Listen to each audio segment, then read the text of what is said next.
Hey everyone, happy Valentine's Day. It's been a great couple of weeks over here and we're really looking forward to premiering the next show in our In Transit series, which is called Wink, and it's a modern day love story, so very appropriate for this kind of time of year. And it's basically our opportunity to follow our main character Jenny as she explores dating online, which has been really fun for us to do since I know a lot of us have been through that process. And we got permission from OkCupid to use their site in our show, which was great. And so we get to follow Jenny's adventures and misadventures as she meets various people along the way. So a little bit about the rehearsal process for this.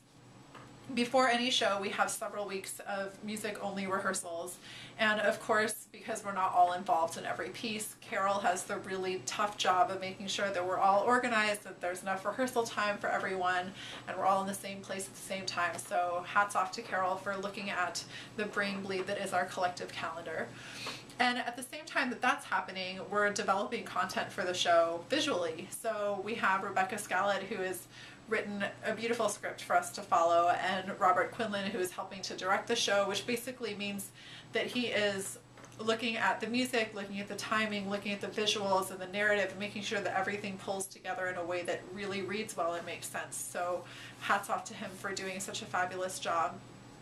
And so we're looking at creating these slideshows and developing these visual assets that go into the show for weeks prior, and that could include photos, it could include screenshots of websites, it could include blogs, it could include narrative slides, video, all kinds of different things. So it's always a challenge for us to pull everything together from all these different sources, and this time we actually have these really fun voiceovers from actors who are pretending to leave voice messages for Jenny as her various suitors, which are hilarious and always make us laugh during the show.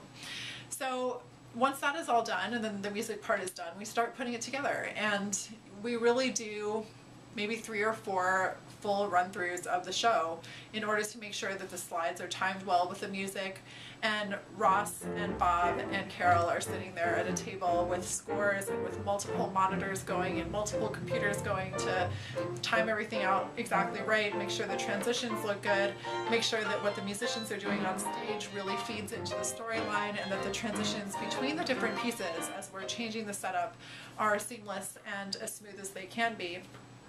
So from the performer's perspective, it's always a challenge for us to be switching between these different instrumentations and the different setups that are possible on stage.